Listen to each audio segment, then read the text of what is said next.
തമിഴ്നാട് രാഷ്ട്രീയവുമായി ബന്ധപ്പെട്ട ഏറ്റവും പുതിയ ചില സംഭവ വികാസങ്ങൾ കൂടി ഉണ്ടായിരിക്കുന്നു.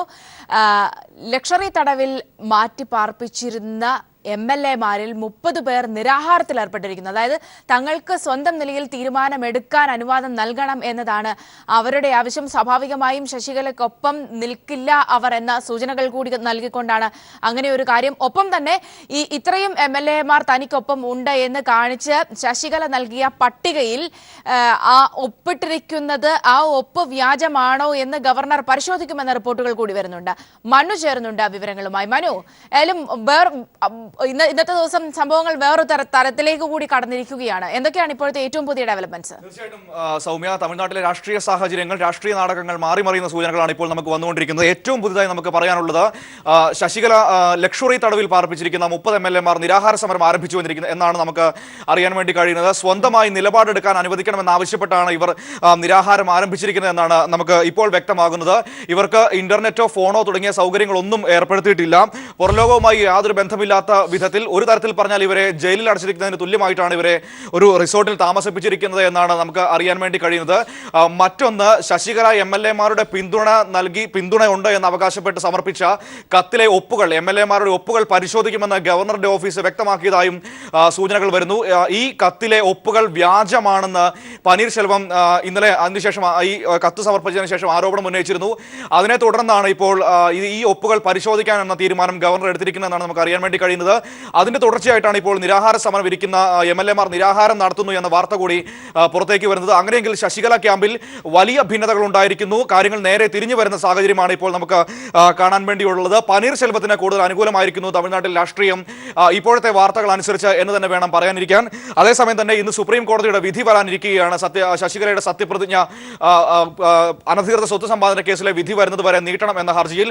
അതുകൊണ്ട് തന്നെ തമിഴ്നാട് രാഷ്ട്രീയത്തിൽ ഇന്ന് വലിയ സംഭവ വികാസങ്ങൾ തന്നെയാണ് ഉണ്ടാകാൻ പോകുന്നത് എന്നാണ് നമുക്ക് അറിയാൻ വേണ്ടി കഴിയുന്നത്. ഇന്നലെ വൈകുന്നേരം പനീർശെൽവവും ശശികലയും ഗവർണറെ സന്ദർശിച്ചിരുന്നു. താൻ രാജി പിൻവലിക്കാൻ തയ്യാറാണെന്ന് ഗവർണറോട് പനീർശെൽവം പറഞ്ഞിരുന്നു. എന്നാൽ ഇതിലെ ചില നിയമപ്രശ്നങ്ങൾ ചൂണ്ടിക്കാട്ടിയപ്പോൾ തന്നെ നിർബന്ധിച്ച് രാജിവെപ്പിച്ചതാണ്. അതുകൊണ്ട് തന്നെ തന്റെ രാജി പിൻവലിക്കാൻ ഗവർണർക്ക് രാജി പിൻവലിക്കാൻ അനുവാദം നൽകാൻ ഗവർണർക്ക് അധികാരമുണ്ട്. അത്തരത്തിലൊരു വിവേചനാധികാരം ഗവർണർക്കുണ്ട് എന്ന തരത്തിൽ ഭരണഘടനാ വിദഗ്ധരുടെ ഭാഗത്തുനിന്നും നിയമവിദഗ്ധരുടെ ഭാഗത്തുനിന്നും മറുപടികൾ വന്നിരുന്നു. ഈ കാര്യത്തിൽ ഒരു നിയമോപദേശം ഗവർണർ വീണ്ടും തേടിയിട്ടുണ്ടെന്നാണ് സൂചന. അങ്ങനെ വരികയാണെങ്കിൽ ഇപ്പോൾ ഈ 30 MLA-മാർ കൂടി അവർ സ്വതന്ത്രമായി എടുക്കാൻ അനുവദിക്കപ്പെട്ടാൽ, അല്ലെങ്കിൽ ഈ വാർത്തകൾ പുറത്തു വന്നതിനെ തുടർന്ന് അവർ ഏതായാലും ഈ പനീർശെൽവം ക്യാമ്പിലേക്ക് വരുമെന്ന സൂചനകൾ പുറത്തേക്ക് വരുന്നു.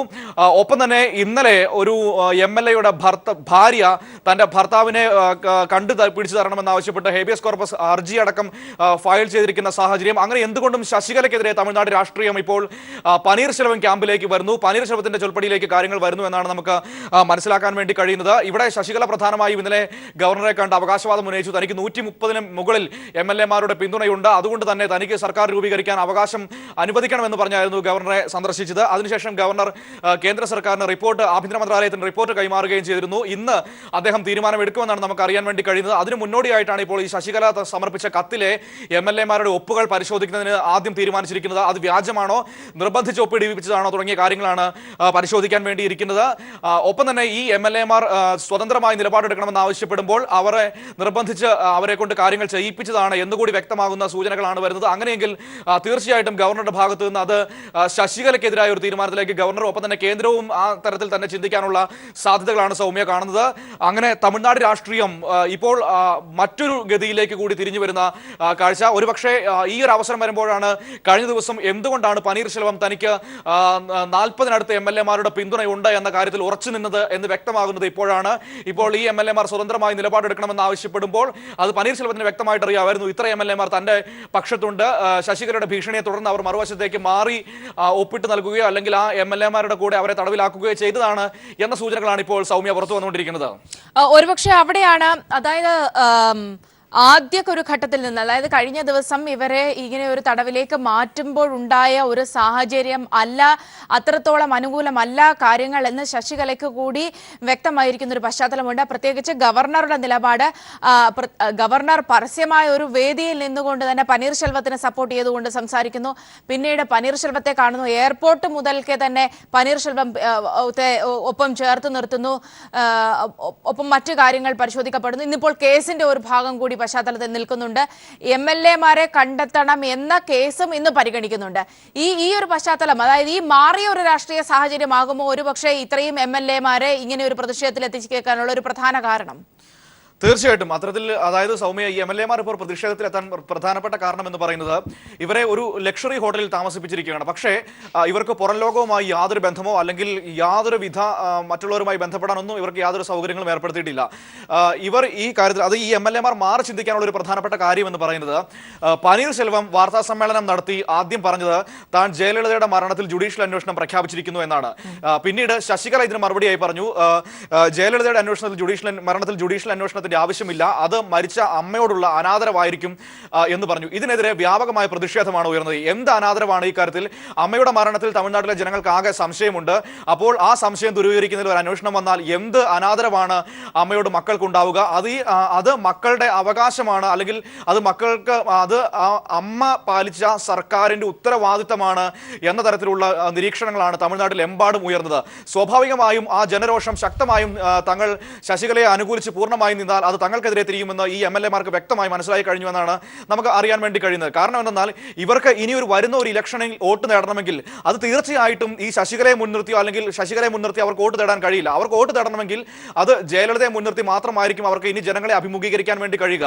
അപ്പോൾ സ്വാഭാവികമായും ജനങ്ങളുടെ ഭാഗത്തുനിന്ന് ചോദ്യം വരും, നിങ്ങൾ അമ്മയുടെ മരണത്തിൽ ജുഡീഷ്യൽ അന്വേഷണം വേണ്ട എന്ന് പറഞ്ഞ ശശികലയുടെ കൂടെ നിന്നവരല്ലേ, നിങ്ങൾക്ക് എങ്ങനെ ഞങ്ങൾ വോട്ട് ചെയ്യും എന്ന് ചോദിച്ചാൽ അതിന് മറുപടി ഉണ്ടാവില്ല പലർക്കും. മാത്രമല്ല ഇവർക്ക് കൃത്യമായിട്ടറിയാം, ഈ അമ്മയുടെ ആത്മാവ് എന്നോട് സംസാരിച്ചു എന്ന് പനീർശെൽവം പറഞ്ഞു തുടങ്ങിയ ആ നിമിഷം മുതൽ പനീർശെൽവത്തിന്റെ ഗ്രാഫ് തമിഴ്നാട്ടിൽ വലിയ തോതിൽ കുതിച്ചുയർന്നിരിക്കുന്നു. അതിന് പുറകിൽ BJP ആണ് എന്നത് വ്യക്തമാണെങ്കിൽ പോലും, പക്ഷേ ആ ആരോപണത്തിനപ്പുറത്തേക്ക് ജയലളിത എന്ന തമിഴ് മക്കളുടെ വികാരത്തിൽ തന്നെയാണ് പനീർശെൽവം കൃത്യമായി പിടിച്ചതും ആ റൂട്ടിൽ തന്നെയാണ് അദ്ദേഹം സഞ്ചരിച്ചതും. അപ്പോൾ സ്വാഭാവികമായും ഈ വലിയ ജനരോഷം തങ്ങൾക്കെതിരാകുമെന്ന് അവർക്ക് വ്യക്തമായി മനസ്സിലായി. ഇതിനെ തുടർന്നാണ് ഇപ്പോൾ ഇത്തരമൊരു നീക്കത്തിലേക്ക് MLA-മാർ എത്തുന്നത്. അപ്പോൾ സ്വാഭാവികമായും ഇത് ശശികലയ്ക്കെതിരെ വലിയ തോതിൽ തിരിഞ്ഞിരിക്കുകയാണ്. ഇത് അതായത് നിർബന്ധിച്ച് തന്നെ കൊണ്ട് രാജിവെപ്പിച്ചു എന്ന പനീർശെൽവത്തിന്റെ ആരോപണം, നിർബന്ധിച്ച് തങ്ങളെ കൊണ്ട് ഒപ്പിടുവിപ്പിച്ചു എന്നിപ്പോൾ ഈ നിരാഹാരത്തിലൂടെ അവർ വ്യക്തമാകുമ്പോൾ അത് തീർച്ചയായിട്ടും ഈ കാര്യങ്ങൾ ഗവർണർ പരിശോധിക്കും. അങ്ങനെയാണെങ്കിൽ അവരുടെ സത്യപ്രതിജ്ഞ അടക്കമുള്ള കാര്യങ്ങൾ നീണ്ടുപോകുമെന്ന് മാത്രമല്ല, ഒരുപക്ഷെ അതിനുള്ള അവസരം കൂടി ഇല്ലാതാകുന്ന സാഹചര്യമുണ്ട്. കാരണം ഇത്തരത്തിൽ നിർബന്ധിച്ചോ അല്ലെങ്കിൽ വഴിവിട്ടോ ആണ് കാര്യങ്ങൾ ചെയ്യുന്നതെങ്കിൽ സത്യപ്രതിജ്ഞയ്ക്ക് വിളിക്കാതിരിക്കാനുള്ള, ഗവൺമെന്റ് ഉണ്ടാക്കാൻ വിളിക്കാതിരിക്കാനുള്ള വിവേചനാധികാരം ഗവർണർക്കുണ്ട്. കാവൽ മുഖ്യമന്ത്രിയോട് തുടരാൻ പറയാനുള്ള അധികാരവുമുണ്ട്. മാത്രമല്ല ഈ 30 പേർ ഇപ്പോൾ നിരാഹാരം നടത്താൻ പോകുന്നു എന്ന് പറയുന്ന ഈ 30 പേർ പനീർശെൽവത്തോടൊപ്പം പോന്നാൽ സർക്കാർ ന്യൂനപക്ഷമാവുകയും സ്വാഭാവികമായും ആ സർക്കാർ താഴെ വീഴുകയും ചെയ്യും. അങ്ങനെയാണെങ്കിൽ പനീർശെൽവം സഭയിൽ വിശ്വാസ വോട്ട് തേടാൻ തീരുമാനിച്ചാൽ ഒരുപക്ഷെ DMK അദ്ദേഹത്തെ പിന്തുണയ്ക്കും. ഈ കാര്യത്തിൽ വ്യക്തമായ അഭിപ്രായം പറഞ്ഞില്ലെങ്കിൽ പോലും അത്തരത്തിലുള്ള സൂചനകൾ തന്നെയാണ് നമുക്ക് DMK ക്യാമ്പിൽ നിന്ന് വരുന്നത്. അങ്ങനെയാണെങ്കിൽ തൽക്കാലത്തേക്കെങ്കിലും ഒരു പനീർശെൽവം സർക്കാർ അവിടെ ഉണ്ടാകാനുള്ള സാധ്യതകൾ തെളിഞ്ഞു വരുന്നു. ഈ പറയുന്ന കാര്യങ്ങൾ കൃത്യമാണെങ്കിൽ, അതായത് ഈ MLA-മാർ ഇപ്പോൾ തങ്ങളെ സ്വതന്ത്രമായ നിലപാടെടുക്കാൻ അനുവദിക്കണം എന്നാവശ്യപ്പെട്ട് നിരാഹാരം ആരംഭിച്ചിരിക്കുന്നു എന്ന് പറയുന്ന ആ കാര്യം വ്യക്തമാണെങ്കിൽ അത് അങ്ങനെയായിരിക്കും സംഭവിക്കാൻ പോവുക. ഇപ്പോൾ പനീർശെൽവം ഒരുപക്ഷെ MLA-മാരുടെ പിന്തുണ തനിക്കുണ്ട് എന്ന് ശശികല അവകാശപ്പെട്ടപ്പോൾ പനീർശെൽവം ചിന്തിച്ചത് മറ്റൊരു വഴിക്കായിരുന്നു. നിലവിൽ MLA-മാരുടെ പിന്തുണ ശശികലയ്ക്കുണ്ട്, അതുകൊണ്ട് ഒരു സർക്കാർ ഉണ്ടാക്കുക പനീർശെൽവത്തിന് അസാധ്യമാണെന്ന് അദ്ദേഹത്തിന് വ്യക്തമായിട്ട് അറിയുന്നു. പക്ഷേ എത്രയും ജനവികാരം എത്രയും ശശികലയ്ക്ക് എതിരാക്കാമോ അത്രയും ശശികലയെ ജനത്തിന് മുന്നിൽ ചോദ്യം ചെയ്യപ്പെടുക എന്ന അദ്ദേഹത്തിന്റെ തന്ത്രം പൂർണ്ണമായി വിജയിച്ചു എന്ന് തന്നെ വേണം പറയാൻ. കാരണം അതിലെ ഒരു പ്രധാനപ്പെട്ട തന്ത്രമായിരുന്നു ഇന്നലെ പോയസ് ഗാർഡനിൽ നിന്ന് ശശികലയെ ഇറക്കിവിടാൻ അദ്ദേഹം തീരുമാനിച്ചത്. ആ സമയത്താണ് ശശികല പറയുന്നത്, പോയസ് ഗാർഡൻ തന്റെ ഭർത്താവിന്റെ സഹോദരന്റെ ഭാര്യയ്ക്ക് ആണ് രജിസ്റ്റർ ചെയ്ത് കൊടുത്തിരിക്കുന്നതെന്ന്. അപ്പോൾ ജനങ്ങൾക്ക് മുൻപിൽ ശശികല ഒരിക്കൽ കൂടി തുറന്നു കാട്ടപ്പെടുകയായിരുന്നു. അതായത് അമ്മയുടെ കോടിക്കണക്കിന് വരുന്ന സ്വത്തുക്കൾ തന്നെയാണ് അവർ ലക്ഷ്യമിടുന്നത്. ആ സ്വത്തുക്കൾ തന്റെ കുടുംബത്തിലേക്ക് അവർ ചേർത്ത് വച്ചിരിക്കുന്നുവെന്ന് ശശികല തന്നെ പനീർശെൽവം ഒരുക്കിയ ആ കുരുക്കിൽ വീണ് സമ്മതിക്കുകയായിരുന്നു. ഇതൊക്കെ വലിയ തോതിൽ ശശികലയ്ക്ക് എതിരായി ചിന്തിക്കാൻ ജനങ്ങളെ പ്രേരിപ്പിച്ചു എന്ന് തന്നെ വേണം പറയാൻ. ആ സാഹചര്യം കൃത്യമായ രീതിയിൽ പനീർശെൽവം മുതലെടുത്തു. അത് മനസ്സിലാക്കിക്കൊണ്ട് തന്നെയാണ് ഇപ്പോൾ ശശികലയ്ക്ക് ഒപ്പം നിന്നിരുന്ന MLA മാർ ഇപ്പോൾ ഇത്തരത്തിലൊരു നീക്കത്തിലൂടെ മറുപക്ഷത്തേക്ക് ചായാനുള്ളൊരു മനസ്സ് കാണിച്ചു തുടങ്ങിയിരിക്കുന്നത്. ഒപ്പം തന്നെ പാർട്ടിയിലെ മുതിർന്ന നേതാക്കൾ, പ്രസിഡിയം സെക്രട്ടറി ആയിരുന്ന മധുസൂദനനെ പോലെയുള്ള നേതാക്കൾ ഇദ്ദേഹത്തോടൊപ്പം പനീർശെൽവത്തോടൊപ്പം ഉറച്ചു നിൽക്കുന്നു. രാജ്യസഭയിലെ കക്ഷി നേതാവായ മൈത്രേയൻ പരസ്യമായി പിന്തുണ പ്രഖ്യാപിക്കുന്നു. അവരുടെ ഏറ്റവും മികച്ച സ്പീക്കറായിരുന്ന പാണ്ഡ്യൻ അദ്ദേഹം ഗുരുതരമായ ആരോപണങ്ങൾ ഉന്നയിച്ചുകൊണ്ട് ശശികലയ്ക്കെതിരെ ആരോപണങ്ങൾ ഉന്നയിച്ചുകൊണ്ട് പനീർശെൽവത്തിനൊപ്പം നിൽക്കുന്നു. അങ്ങനെ രാഷ്ട്രീയ സമവാക്യത്തിൽ രാഷ്ട്രീയ തന്ത്രജ്ഞൻ എന്ന നിലയിൽ പനീർശെൽവം തന്നെയായിരുന്നു അവിടെ വിജയം നേടിയത്. അതുതന്നെയാണ് ഇപ്പോഴത്തെ ഒരു സാഹചര്യത്തിലേക്ക് അവരെ നയിച്ചതും എന്ന് പറയേണ്ടി വരും സൗമ്യ. അതായത് ഇവിടെ ഇപ്പോൾ ശശികല എത്തി നിൽക്കുന്ന ഒരു സാഹചര്യം എന്ന് പറയുന്നത് തനിക്കൊപ്പം നിൽക്കുമെന്ന് പ്രതീക്ഷിച്ച് മാറ്റി നിർത്തപ്പെട്ടിരിക്കുന്ന MLA-മാർ പലരും മാറും. പ്രത്യേകിച്ച് ഇവിടുത്തെ ഇപ്പോഴത്തെ ഒരു രാഷ്ട്രീയ സാഹചര്യം പരിശോധിക്കേണ്ടതുണ്ട്. ശശികല ഈ ഒരു ജയലളിത വിഷയത്തിൽ തന്നെ ഊന്നിക്കൊണ്ട് ശശികലയ്ക്കുള്ള ഒരു ജനപിന്തുണ വളരെ കുറഞ്ഞൊരു സാഹചര്യമുണ്ട്. ജനങ്ങൾക്കിടയിൽ തങ്ങളുടെ രാഷ്ട്രീയ ഭാവിയെക്കുറിച്ച് ഇവരെല്ലാവരും ആശങ്കാകുലരാണ്. ഈ ഒരു പശ്ചാത്തലത്തിൽ പനീർശെൽവത്തിനൊപ്പം നിൽക്കുന്നതാകും ജനങ്ങൾക്കിടയിൽ പിന്തുണ കിട്ടാനുള്ള ഒരു മാർഗം എന്ന ഒരു നിലപാടിലേക്ക് അവരെത്താനുള്ള ഒരു സാധ്യത. ഒപ്പം തന്നെ ശശികലയ്ക്ക് മുന്നിൽ വലിയ നിയമ പോരാട്ടത്തിന്റെ നാളുകൾ ഇനി നിൽക്കുന്നു. ഇത്തരം കാര്യങ്ങളായിരിക്കുമോ ഇപ്പോൾ ഈ MLA-മാരെ മാറി ചിന്തിക്കാൻ ഇടയൊരുക്കിയിട്ടുള്ളത്? പ്രത്യേകിച്ച് ഇപ്പോൾ വരുന്ന സൂചനകൾ ഈ ഇടഞ്ഞു നിൽക്കുന്ന MLA-മാർ നേരത്തെ DMK-യിലേക്ക് പോകും എന്ന് ഭീഷണി മുഴക്കിയിരുന്ന അല്ലെങ്കിൽ അത്തരത്തിൽ നിലപാടെടുത്തിരുന്ന MLA-മാരാണെന്നാണ് മനസ്സിലാക്കാൻ സാധിക്കുന്നത്. തീർച്ചയായിട്ടും. പക്ഷേ അവർ DMK-യിലേക്ക് പോയാൽ ഒരു പക്ഷേ കൂറുമാറ്റ നിരോധന നിയമപ്രകാരം അങ്ങനെയുള്ള ചില സാങ്കേതികത്വങ്ങൾ നിലനിൽക്കുന്നുണ്ട്. അപ്പോൾ സ്വാഭാവികമായും അവർ DMK-യിലേക്ക് പോയാൽ മറ്റൊന്നു കൂടിയുണ്ട്. അമ്മയുടെ പാർട്ടിയെ വഞ്ചിച്ച് മറുപക്ഷത്തേക്ക് ചാടിയിരിക്കുന്നു എന്നൊരു പ്രചാരണവും അവർക്കെതിരെ വരും. അത് വലിയ ഗുരുതരമായ പ്രത്യാഘാതം വരും നാളുകളിൽ അവർക്കുണ്ടാകുമെന്ന് അവർക്കറിയാം. അതുകൊണ്ട് തന്നെ കൃത്യമായും അവർ സ്വതന്ത്രമായി ചിന്തിക്കാൻ ഞങ്ങളെ അനുവദിക്കണമെന്ന് പറയുമ്പോൾ അത് നിലവിലത്തെ സാഹചര്യത്തിൽ പനീർശെൽവത്തോട് അടുത്ത് വരുന്നു എന്ന സൂചനകൾ തന്നെയാണ്. ബനുവിലേക്ക് തിരികെ എത്താം. ശ്രീ KVS ഹരിദാസ് നമ്മോടൊപ്പം ചേരുന്നുണ്ട്. ഒരുപക്ഷെ ശ്രീ KVS, ഇന്നലെ താങ്കൾ അടക്കം നിരീക്ഷിച്ച ഒരു പശ്ചാത്തലം തന്നെയാണ് ഇപ്പോൾ എത്തിച്ചേർന്നിരിക്കുന്നത്. തങ്ങൾക്ക് സ്വതന്ത്രമായ തീരുമാനമെടുക്കാനുള്ള അവകാശം വേണം എന്ന് പറഞ്ഞുകൊണ്ടാണ് ഈ തടവിൽ പാർപ്പിക്കപ്പെട്ടിരിക്കുന്ന MLA-മാരിൽ ചിലർ ഇപ്പോൾ ഇടഞ്ഞു നിൽക്കുന്നത്. അവിടെ കാര്യങ്ങൾ വീണ്ടും ശശികലയ്ക്ക് എതിരായി വരികയാണോ? അല്ല, ശശികലയുടെ കാര്യങ്ങള് എനിക്ക് തോന്നുന്നു വലിയ അപകടത്തിലേക്കാണ് നീങ്ങുന്നത്. ഇപ്പോ ഞാൻ ഇന്നലെ സൂചിപ്പിച്ചു, 80കളിലൊക്കെ ഈ MLA-മാരെ തട്ടിക്കൊണ്ടുപോയി പാർപ്പിക്കുന്ന ഒരു സമ്പ്രദായം ഉണ്ടായിരുന്നു. ഇന്നിപ്പോ അതിനൊക്കെയുള്ള സാധ്യതകൾ കുറവാണ്. കാരണം ഈ നമ്മുടെ ന്യൂസ് ചാനൽസും ഒക്കെ സജീവമായിട്ട് രംഗത്തുള്ളപ്പോ ഇതൊന്നും ഒളിച്ചു വെച്ചൊന്നും ചെയ്യാനൊന്നും പറ്റില്ല. മാത്രല്ല, ഏതോ 2 MLA-മാരുടെ ഒരാളുടെ ഭാര്യയും ഒരാളുടെ ഭർത്താവും ഹേബിയസ് കോർപ്പസ് ഹർജിയുമായിട്ട് ചെന്നൈ ഹൈക്കോടതിയിൽ എത്തിയിട്ടുണ്ടെന്നാ പറയുന്നത്. അപ്പൊ അങ്ങനെ വരുന്ന സമയത്ത് കോടതിക്കും ഇത് കാണാതെ പോകാൻ പറ്റുമോ? സ്വാഭാവികമായിട്ടും തീരുമാനം എടുക്കേണ്ടി വരും. അപ്പൊ ഈ MLA-മാർ എവിടെയാണെന്ന് അന്വേഷിക്കാൻ കോടതി നിർദ്ദേശിച്ചാൽ പോലും ഇവരുടെ നീക്കങ്ങൾ മുഴുവൻ പരാജയപ്പെടും. അപ്പൊ ഇത് കാര്യങ്ങൾ എളുപ്പമല്ല ഇപ്പോഴത്തെ നിലയ്ക്ക് പോകുന്നത്. എനിക്ക് തോന്നുന്നു ഗവർണറുടെ ജോലിയും ബുദ്ധിമുട്ടിലേക്ക് മാറുക, നമ്മൾ വിചാരിച്ചതിനേക്കാൾ പ്രയാസകരമായിട്ട് മാറുന്ന അവസ്ഥയാണ് എനിക്ക് പ്രത്യക്ഷത്തിൽ തോന്നുന്നത്. ഇനി സ്വാഭാവികമായും ഗവർണർ ഈ MLA-മാരെ തനിക്ക് മുമ്പിലേക്ക് കൊണ്ടുവരണമെന്ന് ആവശ്യപ്പെടുകയും അതിനുശേഷം ഈ കാര്യങ്ങൾ, ഈ പിന്തുണ അടക്കമുള്ള കാര്യങ്ങൾ, അതുമായി ബന്ധപ്പെട്ട കാര്യങ്ങളിലൊക്കെ ഒരു ക്ലാരിറ്റി വരുത്തേണ്ട ഉത്തരവാദിത്തത്തിലേക്ക് കൂടി പോകുന്നുണ്ട്. അതിലെന്താ, അവിടെ ഒരു സാങ്കേതിക പ്രശ്നമുണ്ട്. കാരണം ഈ MLA-മാരെ രാജ്ഭവനിൽ പരേഡ് ചെയ്തിട്ടല്ല തീരുമാനിക്കേണ്ടതെന്ന് പറഞ്ഞിട്ട് ചില സുപ്രീം കോടതി വിധികളും ഉണ്ട്. കാരണം അങ്ങനെ ഒരു ഭൂരിപക്ഷം നിശ്ചയിക്കേണ്ടി വന്നാൽ that should be in the floor of the house എന്നാണ് പറയുന്നത്. പക്ഷെ ഇങ്ങനെ ഒരു ആക്ഷേപം കേട്ടാൽ ഗവർണർക്ക് അവരെ വിളിക്കാം, ഇൻഡിവിജ്വലായിട്ട് വിളിക്കാം, അവരോട് സംസാരിക്കാം. അതിനുള്ള അവകാശവും അധികാരവും ഉണ്ട് തീർച്ചയായിട്ടും. വേറൊന്നുകൂടി, ഇന്നത്തെ ഹിന്ദു പത്രത്തില് ചിദംബരത്തിന്റെ ഒരു പ്രധാനപ്പെട്ട നിരീക്ഷണമുണ്ട്. അതില് ചിദംബരം പറഞ്ഞിരിക്കുന്നത് ഞാൻ വളരെ സർപ്രൈസിംഗ് ആണ്. കാരണം കോൺഗ്രസിന്റെ ഭാഗത്ത് നിന്ന് ഇങ്ങനെ ഒരു പ്രസ്താവന വരുന്നത് ഇത് ആദ്യമായിട്ടാണ്. അതിൽ ചിദംബരം പറഞ്ഞിരിക്കുന്നത് ഈ ഗവർണർക്ക് has governor has got A window of description എന്നാണ്. കാരണം ലെജിസ്ലേറ്റർ പാർട്ടി ഒരു നേതാവിനെ തെരഞ്ഞെടുത്താലും ആ നേതാവിനെ മുഖ്യമന്ത്രി ആക്കണോ വേണ്ടയോ എന്ന കാര്യത്തില് ഒരു ഡിസ്ക്രിഷണറി പവർ ഗവർണർക്കുണ്ട് എന്നാണ് ഇപ്പൊ ചിദംബരം പറഞ്ഞിരിക്കുന്നത്. ആ ചിദംബരത്തിന്റെ പ്രസ്താവന എനിക്ക് തോന്നുന്നത് ഗവർണർക്ക് കൂടുതൽ സ്വാതന്ത്ര്യം നൽകുന്നതാണ്. എനിക്ക് ആ നിലയിൽ ഗവർണർക്ക് ചിന്തിക്കാവുന്നതാണ് തോന്നുന്നു. ഇതുപോലെ അങ്ങനെ ഒരു സംഭവം ഇതുവരെ ഉണ്ടായിട്ടില്ല എന്ന് പറഞ്ഞുകൊണ്ട് തന്നെയാണ് ചിദംബരം അത് പറയുന്നത്. അദ്ദേഹം പറയുന്നത് ഇതുവരെ ഒരു ഗവർണറോ അത് പ്രയോഗിച്ചിട്ടില്ല, അല്ലെങ്കിൽ പ്രയോഗിക്കാൻ ഗവർണർക്ക് കഴിഞ്ഞിട്ടില്ല. പക്ഷെ എന്നാൽ പോലും ഞാൻ വിചാരിക്കുന്നു അങ്ങനെ ഒരു ഡിസ്ക്രിഷണറി പവർ ഗവർണർക്കുണ്ട് എന്നാണ്. അപ്പോൾ governor could exercise a window of discretion to delay the swearing in of the leader elected by the party's legislature group എന്നാണ് ചിദംബരം പറയുന്നത്. എനിക്ക് തോന്നുന്നു അതൊരു ഇന്നത്തെ വേളയിൽ ഒരു പ്രധാനപ്പെട്ട നിരീക്ഷണമാണെന്നാണ് എനിക്ക് തോന്നണേ. തീർച്ചയായിട്ടും ഇന്നിപ്പോ സുപ്രീം കോടതിയിൽ ഈ ശശികല മുഖ്യമന്ത്രി ആകുന്നതിനെതിരായിട്ട് സമർപ്പിച്ച ഹർജി ഇന്ന് വരുന്നുണ്ട്, കോടതിയുടെ പരിഗണനയ്ക്ക് വരുന്നുണ്ട്. ആദ്യ ദിവസം ഹൈക്കോടതി എന്തെങ്കിലും നിരീക്ഷണങ്ങൾ നടത്തിയാൽ അതും ഈ തമിഴ്നാട് രാഷ്ട്രീയത്തിൽ ഒരു വഴിത്തിരിവാവാനുള്ള സാധ്യതകളുണ്ട്. അതൊക്കെ കാരണം 3-4 ഘടകങ്ങൾ ഇന്ന് നമ്മുടെ മുമ്പിലുണ്ട്. വൈകുന്നേരം ആകുമ്പോഴത്തേക്ക് ഒരു ചിത്രം വ്യക്തമാവുള്ളൂ എന്നാണ് എനിക്ക് തോന്നുന്നത്. ഇവിടെ ഒരു കാര്യം കൂടി, ശശികലയ്ക്ക് ഇനി എന്തെങ്കിലും ഓപ്ഷൻ ഉണ്ടോ? അല്ല, ശശികലയുടെ കയ്യിൽ MLA ഇരിക്കുകയല്ലേ.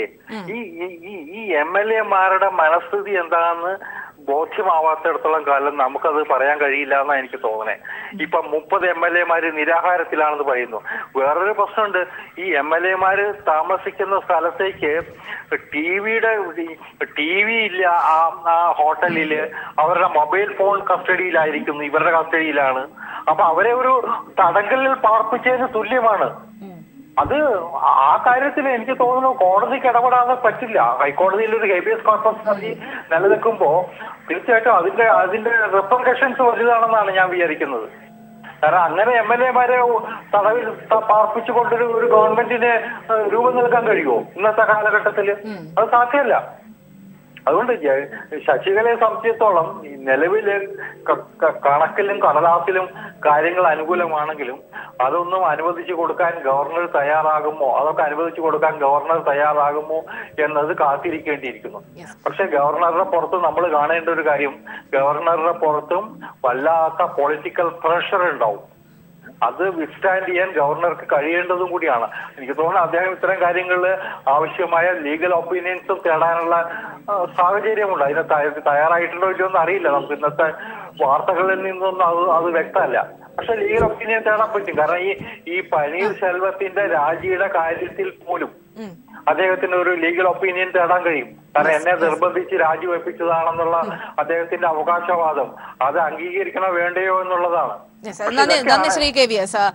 മാധ്യമപ്രവർത്തകനായ ശ്രീ രാധാകൃഷ്ണൻ കൂടി നമ്മോടൊപ്പം ടെലിഫോൺ ലൈൻ ചേർന്നുണ്ട്. ശ്രീ രാധാകൃഷ്ണൻ, ഒരുപക്ഷെ ഇത്തരം സൂചനകൾ നമ്മൾക്ക് ഇന്നലെ മുതൽക്കേ തന്നെ, അതായത് ഇങ്ങനെ മാറ്റി പാർപ്പിച്ചിരിക്കുന്ന MLA-മാർക്കിടയിൽ വലിയ അസ്വസ്ഥതകൾ ഉണ്ട് എന്ന സൂചനകൾ ഇന്നലെ മുതൽക്കേ തന്നെ വന്നിരുന്നു. അതിന്റെ ഒരു വലിയ എതിർപ്പ് എന്ന രീതിയിലേക്ക് തന്നെ കാര്യങ്ങൾ പോകുന്നു എന്നതാണ് ഇപ്പോഴത്തെ സൂചന. ഏതാണ്ട് 30 MLA-മാർ നിരാഹാരത്തിലേക്ക് കടന്നിരിക്കുന്നു. തങ്ങൾക്ക് സ്വതന്ത്രമായ നിലപാടെടുക്കണമെന്നത് അടക്കമുള്ള കാര്യങ്ങൾ അവർ പറയുന്നു എന്നൊക്കെ പറയുമ്പോൾ കാര്യങ്ങൾ പൂർണ്ണമായും ശശികലയിൽ നിന്നും കൈവിട്ടു പോയിട്ടുണ്ടോ?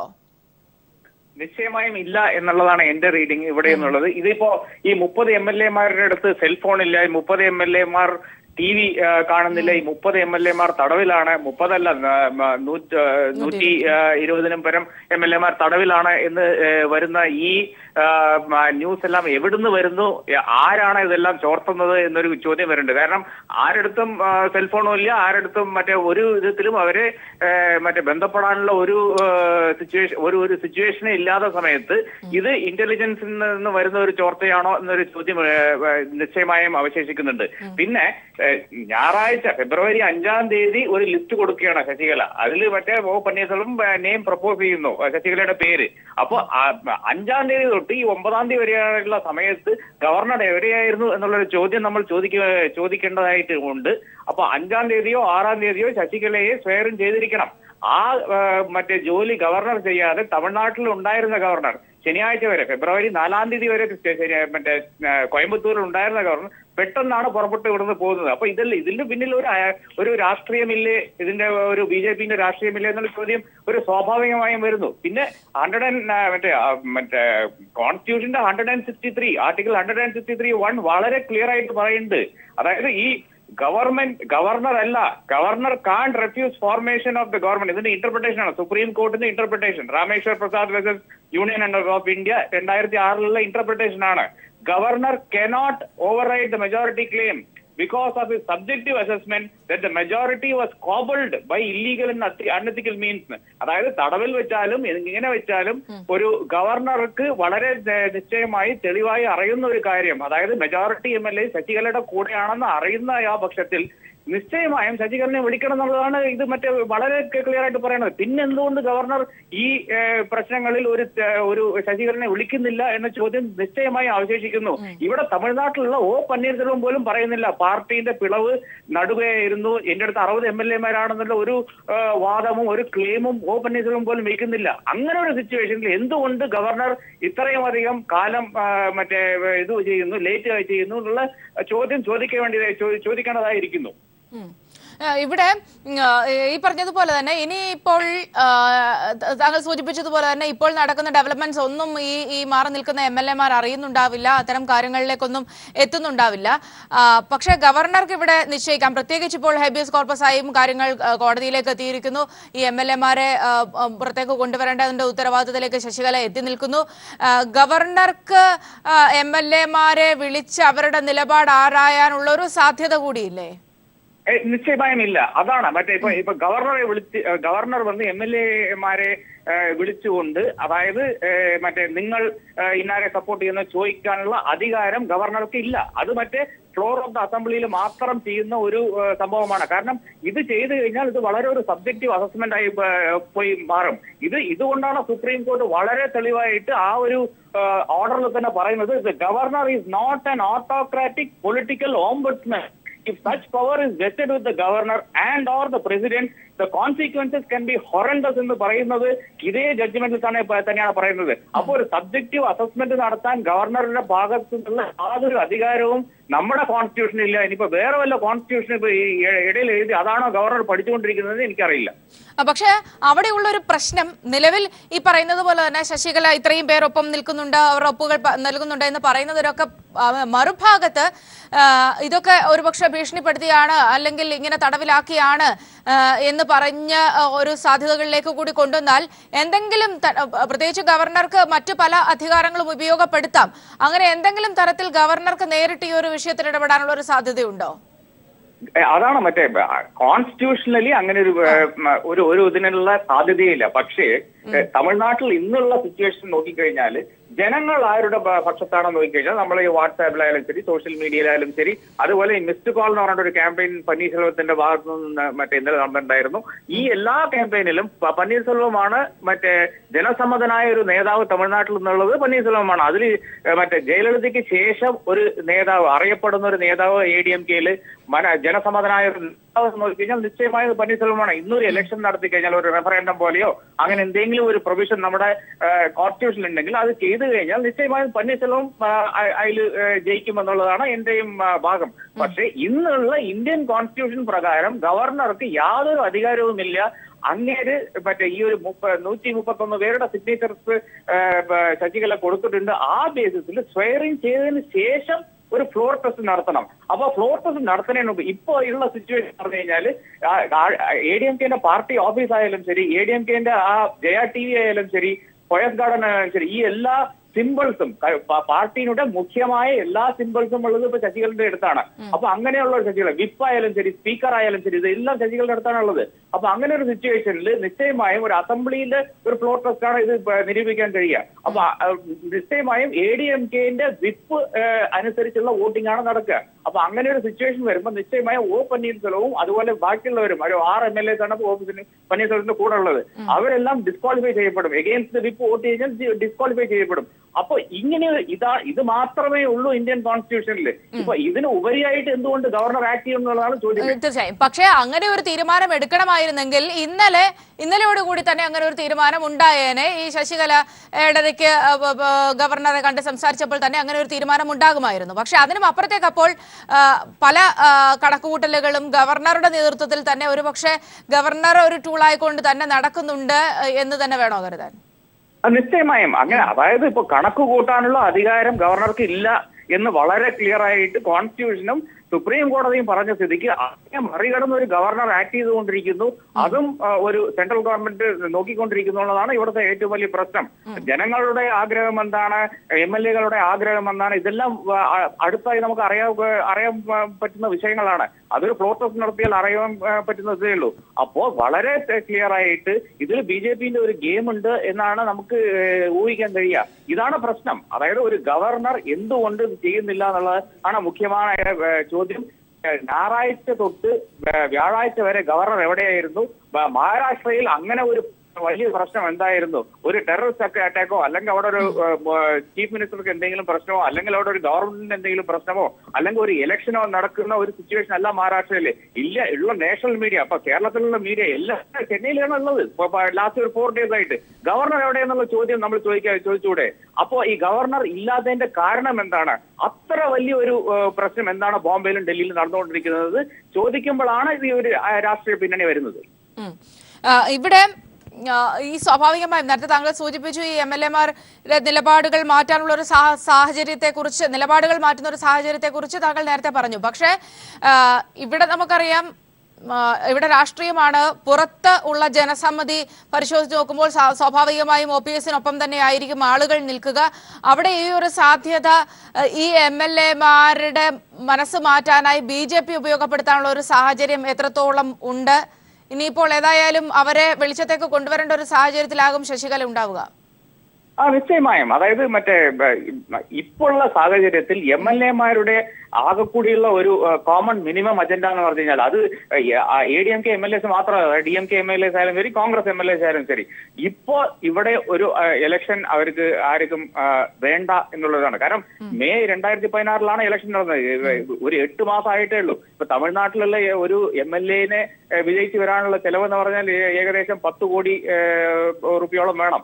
അതായത് ഇലക്ഷൻ കമ്മീഷൻ നിർണയിച്ചതിനെക്കാട്ടിലും എത്രയധികം ചെലവ് ചെയ്തിട്ടാണ് ഒരു MLA വരുന്നത്. ഇതിനെക്കുറിച്ച് ഞാൻ വളരെ വിശാലമായ ഒരു ഫ്രണ്ട് ലൈൻ ഇൻവെസ്റ്റിഗേഷൻ തന്നെ ചെയ്തിട്ടുണ്ട് ജൂലൈ 2016. സോ അങ്ങനെയുള്ള സിറ്റുവേഷനിൽ ഒരു MLA-ക്കും ഇലക്ഷൻ വേണ്ട എന്നുള്ളൊരു നിലയിലാണ് അവർ നിൽക്കുന്നത്. അപ്പൊ ADMK-യിലുള്ള ഭൂരിഭാഗം MLA-സും ഇപ്പൊ ആരാണ് ഒരു സ്റ്റേബിൾ ഗവൺമെന്റ് കഴിയോ അറ്റ്ലീസ്റ്റ് ഒരു 4 കൊല്ലം അല്ലെങ്കിൽ 3 കൊല്ലം അത്രയെങ്കിലും നീടിക്കുന്ന ഒരു ഗവൺമെന്റ് ആർക്കാണ് തരാൻ കഴിയാന്ന് വെച്ചാൽ അവരുടെ ഭാഗത്തുനിന്ന് നോക്കുമ്പോൾ അത് ഇന്ന് ശശികലയാണ് ആ സ്ഥലത്തുള്ളത്. അപ്പൊ അതുകൊണ്ടാണ് ശശികലയ്ക്ക് ഈ സപ്പോർട്ട് വരുന്നത്. പക്ഷെ ഈ കാലം ചെല്ലും തോറും, ഈ അൺസർട്ടനിറ്റി കൂടുന്തോറും OPS-ന് സെന്ററിന്റെ, പന്നീർസെൽവത്തിന് സെന്ററിന്റെ ബാക്കിംഗ് ഉണ്ട് അല്ലെങ്കിൽ BJP-ന്റെ പിന്തുണ ഉണ്ട് എന്ന് വന്നു കഴിഞ്ഞാൽ നിശ്ചയമായും പലരും ശശികലയുടെ ക്യാമ്പിൽ നിന്ന് മാറാനുള്ള സാധ്യത ഉണ്ട്.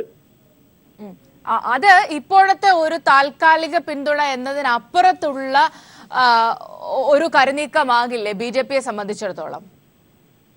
അതായത് ഇപ്പോഴുള്ള സിറ്റുവേഷൻ എന്ന് പറഞ്ഞു കഴിഞ്ഞാൽ തമിഴ്നാട്ടിൽ BJP-ക്ക് ഒരു വോട്ടിംഗ് ഒരു വോട്ട് ഷെയർ എന്ന് നോക്കി കഴിഞ്ഞാൽ ഏകദേശം 1% അല്ലെങ്കിൽ മാക്സിമം ഒരു 2% വോട്ട്സ് ആണ് പല ഇലക്ഷനിലായിട്ട് നമ്മൾ കണ്ടുകൊണ്ട് വരുന്നത്. ഇപ്പൊ ഒരു ലേറ്റസ്റ്റ് നടന്ന ഒരു ബൈ ഇലക്ഷനിൽ മാത്രമാണ് 3ാം സ്ഥലത്തേക്ക് BJP വന്നത് ഒരു 3 കോൺസ്റ്റിറ്റ്യുവൻസിയിൽ. അപ്പൊ BJP-യുടെ കാച്ച്മെന്റ് എന്ന് നോക്കിക്കഴിഞ്ഞാൽ അത് ADMK-യിലുള്ള ആ ഒരു ആളുകളാണ്. അതായത് ഇപ്പൊ ADMK-യിൽ ഒരു സ്ട്രോങ് ലീഡർഷിപ്പ് ഇല്ലാത്ത കാലത്തിൽ ഇപ്പോ ഈ ഒരു സിറ്റുവേഷനിലാണ് BJP-ക്ക് അതിൽ നിന്നും പൊളിറ്റിക്കലായിട്ട് പ്രോഫിറ്റ് ചെയ്യാൻ കഴിയുക. അപ്പൊ ഈ അൺസർട്ടനിറ്റി തുടരുന്ന വരെ, അതായത് as long as it last, അത് BJP-ന് ഒരു അഡ്വാൻറ്റേജ് ആയിട്ട് മാറുകയാണ് ചെയ്യുക. അപ്പൊ അതിനോട് ആണോ BJP ഈ എല്ലാം കരുക്കൾ നീക്കുന്നത് എന്നുള്ള ഒരു സംശയം എന്റെ മനസ്സിൽ ഉദിക്കുന്നു. ഏറ്റവും പുതിയൊരു വാർത്ത വന്നിരിക്കുന്നത് ശശികലയുടെ അയോഗ്യതയുമായി ബന്ധപ്പെട്ട ഹർജി ഒരു കൂട്ടം അഭിഭാഷകർ സമർപ്പിച്ചിരുന്നു. പക്ഷേ അത് പരിഗണിക്കാൻ കോടതി വിസമ്മതിച്ചു എന്ന ഏറ്റവും പുതിയൊരു വാർത്ത കൂടി പുറത്തു വരുന്നുണ്ട്. ഇവിടെ ശ്രീ രാധാകൃഷ്ണൻ, ഇവിടെ നമുക്ക് പരിശോധിക്കേണ്ടത് ഒരു ഭാഗത്തുള്ള വലിയ നിയമ പോരാട്ടങ്ങളാണ്. നമുക്കറിയാം ജയലളിതയുടെ സാഹചര്യത്തിൽ ഉണ്ടായിരുന്ന അതേ സാഹചര്യങ്ങൾ സ്വാഭാവികമായും അതോട് തന്നെ ചേർത്ത് വെക്കാവുന്ന രീതിയിൽ തന്നെയാണ് കേസുകളുടെ പശ്ചാത്തലം. പക്ഷേ അതിനും അപ്പുറത്ത് നിന്ന് ഇപ്പോഴത്തെ ഈ ഒരു നിയമ പോരാട്ടത്തിൽ നിന്നും പുറത്തേക്ക് വരാം, അവിടെ രാഷ്ട്രീയമായി പിന്നീട് തിരിച്ചടിക്കാം എന്നുള്ള എന്തെങ്കിലും ഒരു പ്രതീക്ഷ ശശികലയുടെ മുൻപിലുണ്ടോ? അത് തീർച്ചയായും ഇല്ല. കാരണം ഇപ്പൊ നടക്കുന്ന അതായത് ഈ ഇതുവരെ ഉള്ള ഫൈറ്റ്സ് നോക്കിക്കഴിഞ്ഞാൽ, അതായത് ഫെബ്രുവരി 5-ാം തീയതി തുടങ്ങിയിട്ട്, അതായത് ആക്ച്വലി 7-ാം തീയതി ചൊവ്വാഴ്ച വൈകുന്നേരം ഒ പന്നീർസെൽവം ജയലളിതയുടെ സമാധിയിൽ പോയി ഇരുന്നതിന് ശേഷമാണ് ഈ ഒരു പുതിയൊരു ഫേസ് തമിഴ്നാട് പോളിറ്റിക്സിൽ തുടങ്ങുന്നത്. അപ്പൊ ആ ഒരു ഫേസ് ഇട്ട് നോക്കിക്കഴിഞ്ഞാൽ ഫസ്റ്റ് വരുന്നത് പെർസെപ്ഷൻ വാരാണ്. അതായത് ജനങ്ങളുടെ മനസ്സിൽ കയറി പറ്റുക എന്നുള്ള ആ ഒരു പോരാട്ടത്തിൽ നിശ്ചയമായും ഒ പന്നീർസെൽവം അതിൽ വിജയിച്ചിരിക്കുന്നു എന്ന് പറയാം. അതിന്റെ അടുത്ത ഘട്ടമായിട്ടാണ് ഇപ്പൊ ഇന്നലെ നടന്ന ആ ഒരു പ്രശ്നങ്ങൾ, അതായത് കോൺസ്റ്റിറ്റ്യൂഷണൽ ആയിട്ട് ഗവൺമെന്റിന്റെ രീതിയിൽ നിന്നും ഗവർണറുടെ രീതിയിൽ നിന്നും എന്തെല്ലാം ചെയ്യാൻ കഴിയുമെന്ന് ആ ഒരു പോരാട്ടം അത് തുടർന്നുകൊണ്ടിരിക്കുകയാണ്. ഇപ്പൊ അടുത്തതായിട്ട് 3-ാം ഒരു ഘട്ടമായിട്ടാണ് അപ്പൊ കോർട്ടുകളിലേക്ക് പോയിക്കൊണ്ടിരിക്കുന്നത്. അപ്പൊ എല്ലാ തലങ്ങളിലും ഈ പോരാട്ടങ്ങൾ നടന്നുകൊണ്ട് തന്നെ ഇരിക്കുന്നു. അത് OPSന്റെ ഭാഗത്തായാലും ശരി, ശശികലയുടെ ഭാഗത്തു നിന്നായാലും ശരി. ഇപ്പൊ ശശികലനെ തനിപ്പെട്ടുള്ള അവരുടെ കേസുകൾ നോക്കിക്കഴിഞ്ഞാൽ നിശ്ചയമായും ഈ ഡിസ്പ്രപ്പോർഷനേറ്റ് അസറ്റ് കേസിൽ ആ മൈക്കൽ ഡാക്കുണയുടെ വേർഡിക്റ്റ്, സെഷൻസ് കോർട്ടിന്റെ ലോവർ കോർട്ടിന്റെ വേർഡിക്റ്റ് അത് മറ്റേ ഹൈക്കോടതി അത് ശരിയല്ല എന്ന് അതിനെ മാറ്റിവെക്കുകയും അതിന്റെ പേരിൽ കർണാടക ഗവൺമെന്റ് ആണ് ഇപ്പൊ അപ്പീലിന് പോയിരിക്കുന്നത് സുപ്രീം കോർട്ടിൽ. ഈ ഒരു സിറ്റുവേഷനിൽ നിശ്ചയമായും ഹൈക്കോടതിന്റെ ആ കാൽക്കുലേഷൻ ശരിയല്ല എന്നുള്ള ഒരു പൊതുവായ ഒരു ധാരണയുണ്ട്. അത് തീർച്ചയായും ഹൈക്കോർട്ട് ഹാസ് എർഡ് ഇൻ കാൽക്കുലേഷൻ എന്നുള്ളത് നമുക്ക് തന്നെ അറിയുന്നുണ്ട്. അപ്പൊ ഈ ഒരു പശ്ചാത്തലത്തിലാണ് ഈ എൻറ്റയർ എപ്പിസോഡ് കാണേണ്ടതെന്നാണ് എന്റെ ഒരു ഗവർണർ ഒരുപക്ഷെ സുപ്രീം കോർട്ടിന്റെ ആ വെർഡിക്റ്റ് വന്നതിന് ശേഷം ഞാൻ ശശികലയെ സ്വയം ചെയ്യാം എന്നുള്ളൊരു സ്റ്റാൻഡ് എടുക്കാം. പക്ഷെ ആ സ്റ്റാൻഡ് അങ്ങനെ രീതിയിൽ വ്യക്തമാക്കിയിട്ടില്ല. കാരണം അതിനായിട്ടുള്ള ഒരു കോൺസ്റ്റിറ്റ്യൂഷണൽ പ്രൊവിഷൻസും ഇല്ല നമ്മുടെ കോൺസ്റ്റിറ്റ്യൂഷനിൽ. അപ്പൊ ഇന്ന് സമർപ്പിച്ചു കഴിഞ്ഞാൽ ഇപ്പോ ഒരു റിവൈസ്ഡ് ലിസ്റ്റ് ADMK സമർപ്പിച്ചു കഴിഞ്ഞാൽ അതിന്റെ ബേസിൽ ഇന്ന് തന്നെ സ്വയറിംഗ് നടത്തണം എന്നുള്ള ഒരു സിറ്റുവേഷൻ ആണ് കോൺസ്റ്റിറ്റ്യൂഷനിലുള്ളത്. പക്ഷെ എത്ര സമയമെടുക്കാം ഗവർണർ ഇതിന് റിപ്ലൈ കൊടുക്കാനോ അല്ലെങ്കിൽ സ്വയറിംഗിനോ എത്ര സമയമെടുക്കാം എന്ന് കോൺസ്റ്റിറ്റ്യൂഷനിൽ സ്പെസിഫൈ ചെയ്തിട്ടില്ല. ആ ഒരു ചെറിയൊരു ഗ്യാപ്പ് മാത്രമേ ഗവർണർക്കുള്ളൂ. വളരെ നന്ദി ശ്രീ രാധാകൃഷ്ണൻ, ഈ അവസരത്തിൽ ഞങ്ങളുടെ പ്രതികരണം. ഏതായാലും നിലവിലെ സാഹചര്യങ്ങൾ ഇപ്പോൾ വരുന്ന റിപ്പോർട്ടുകൾ പ്രകാരം 30ഓളം MLA-മാർ ഈ ലക്ഷറി ക്യാമ്പിൽ താമസിപ്പിച്ചിരിക്കുന്ന MLA-മാർ പ്രതിഷേധത്തിലാണ്. തങ്ങൾക്ക് സ്വന്തമായി നിലപാടെടുക്കാൻ അനുവദിക്കണം എന്ന് അവർ പറയുന്നുണ്ട് എന്നാണ് റിപ്പോർട്ടുകൾ പുറത്തു വരുന്നത്. ഗവർണർ ഇനിയും തീരുമാനമെടുക്കാനിരിക്കുന്നതേ ഉള്ളൂ. ഗവർണറുടെ കയ്യിൽ തന്നെയാണ് അന്തിമ തീരുമാനം ഇരിക്കുന്നത്. ഏതായാലും രാഷ്ട്രീയ നാടകം തമിഴ്നാട്ടിൽ പുരോഗമിക്കുകയാണ്.